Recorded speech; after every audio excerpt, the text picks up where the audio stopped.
श्री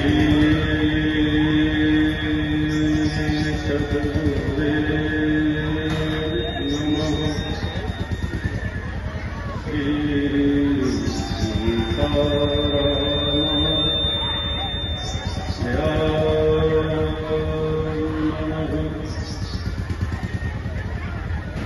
श्री गुरुर्ब्रह्मा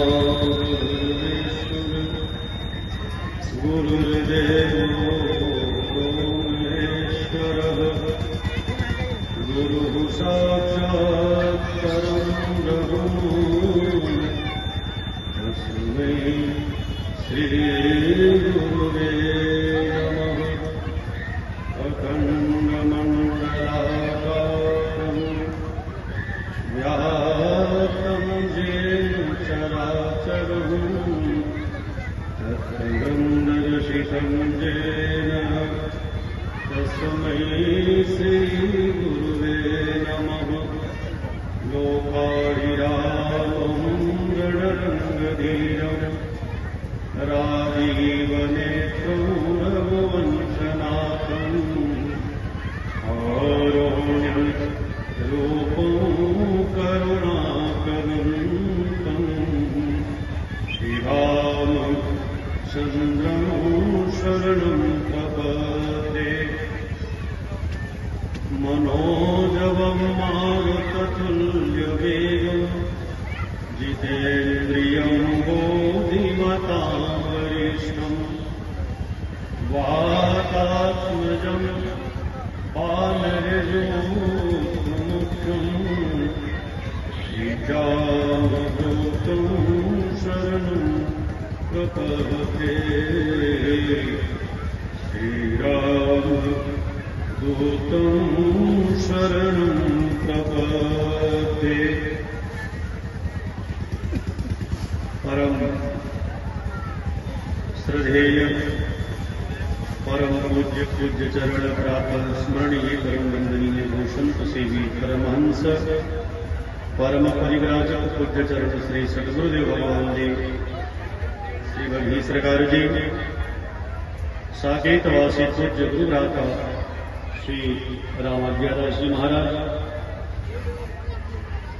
भगवान श्री सीताराम जी वेद मंत्रों के माध्यम से आवाहित समस्त देववृंद आचार्य वृंद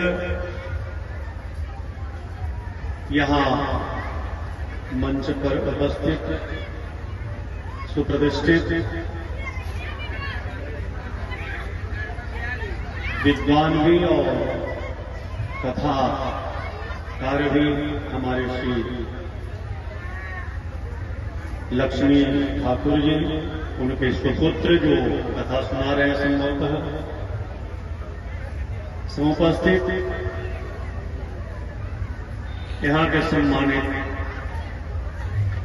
ग्राम के सभी मां बहन भाई बुजुर्ग तथा बच्चों परमात्मा भगवान श्री सीताराम जी के नाम का संकीर्तन अभी हम सभी भक्तगण कर रहे थे और इस समय का संदेश वीतरागी परम तपस्वी महान आत्मा संत शिरोमणि श्रीमती सरकार जी ने दिया और हम सभी लोग श्रद्धापूर्वक संदेश का अनुपालन कर रहे थे, नाम संकीर्तन कर रहे थे। आप संपूर्ण ग्रामवासियों को मैं हृदय से बहुत साधुवाद और धन्यवाद करता हूं। आपने भगवान नाम संकीर्तन श्री सीताराम नाम जप नवा संकीर्तन में हमको याद किया और मेरा सौभाग्य है कि मैं आप ब्राह्मणों के मध्य आकर आप सबका दर्शन और आप सभी लोगों से मुलाकात, मिलने का क्रम और कुछ बोलने का अवसर प्राप्त हुआ है।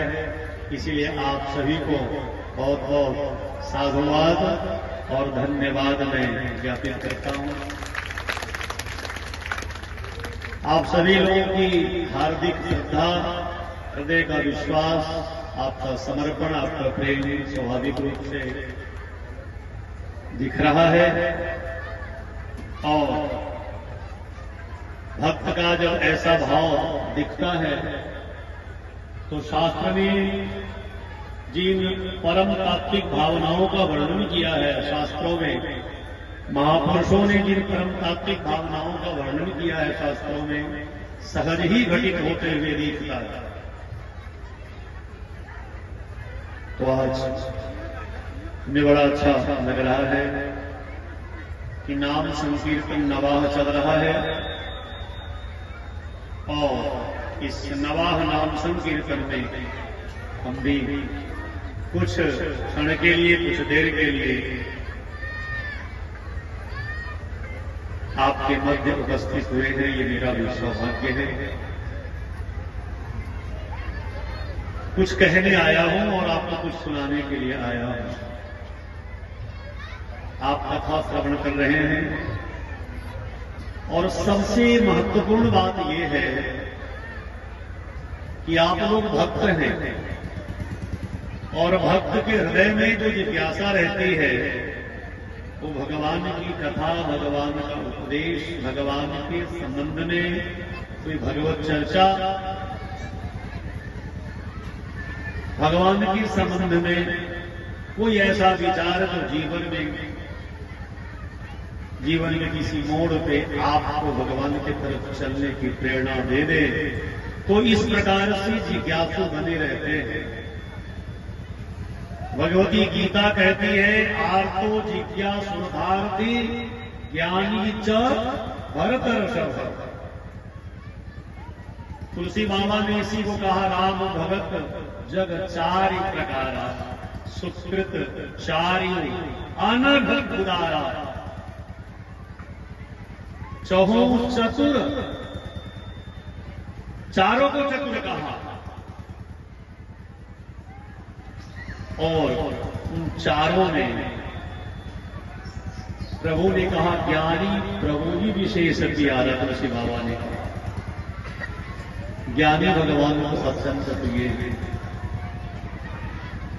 ज्ञानी को प्रिय कहने का तात्पर्य केवल इतना है, वैसे महाकाव्य और महान आत्मा गोस्वामी श्री तुलसी बाबा का यह वचन हम सभी इसका अर्थ करने में समर्थ नहीं है, परंतु बाबा ने जो कहा ज्ञानी प्रभु ही विशेष प्यारा, चहो चतुर कहा नाम आधारा।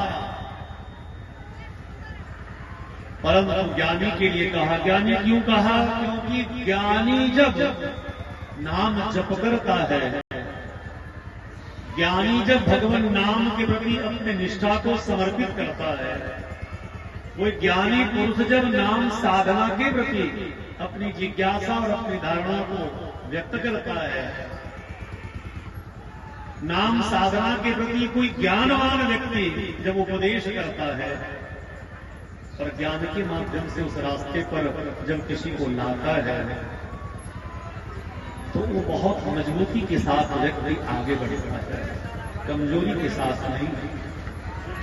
ऐसा नहीं कि आज नाम है और कल नाम समाप्त हो जाएगा, परसों नाम था आज नहीं है, आज है कल नहीं रहेगा, कल रहेगा परसों नहीं रहेगा, ऐसा नहीं होगा। किसी ज्ञानी के माध्यम से यदि नाम साधना के बारे में आप समझते हैं, आपके हृदय में कोई बात आती है और बैठ जाती है और फिर आप उस रास्ते पर चलते हैं, तो हृदय से वो बात कभी जाएगी नहीं। तात्पर्य ये है कि एक बार ज्ञान के माध्यम से नाम को समझ लिया, नाम साधना की महिमा को समझ लिया, महत्व को समझ लिया, मतलब को समझ लिया, तो नाम को आप छोड़ नहीं पाएंगे। इसलिए तुलसी बाबा ने कहा ज्ञानी प्रभु ने विशेष किया। ज्ञानी अत्यंत प्रिय है। और तुलसी बाबा ने गाया भी चौपाई, कहा कि जाना चाही गूढ़ गति जे। सामान्य गति की बात नहीं कहा बाबा ने। बाबा ने कहा जाना चाही गूढ़ गति जे, तो नाम जी हाँ जपी जानहि तेऊ। बाबा ने बड़ा सरल कर दिया। वो ज्ञानी कोई भी हो सकता है, आवश्यक नहीं है कि वो ज्ञानी सुखदेव दास जी होंगे या श्री लक्ष्मण ठाकुर जी होंगे या कोई विद्वान होगा, कोई कथा करने वाला आचार्य होगा, नहीं जरूरी है। ज्ञानी तो कोई भी हो सकता है। ज्ञान की क्या परिभाषा है? ज्ञान की सामान्य परिभाषा यदि हम सब जानना चाहें तो अनंत है।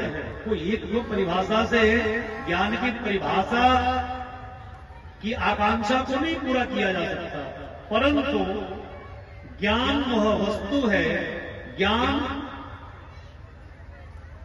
वह विवेकपूर्ण कार्य है जिससे हम समाज, जिससे हम भगवान, जिससे हम ग्रंथ, जिससे हम वेद, पुराण और जितने भी संगीता है अथवा संतों के, महात्माओं के, आचार्यों के, ब्राह्मणों के द्वारा कहे हुए सुंदर सुंदर बातें हैं, वाणी है, उस पर विचार करके और उसी बात को समाज में हम परोसे, समाज में बांटे और ज्ञान के माध्यम से भगवान की तरफ चलने की प्रेरणा दे। सही मायने में ज्ञान उसी को कहते हैं, सही अर्थों में ज्ञान है। नहीं तो यहां तो बाबा ने कहा कि मात पिता बालकन बोलावही, उदर भरे सोई।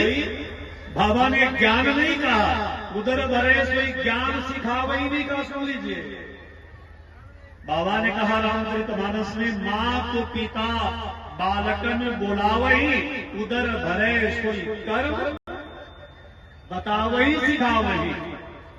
ज्ञान नहीं कहा। इसलिए ज्ञान की परिभाषा बड़ा गंभीर है।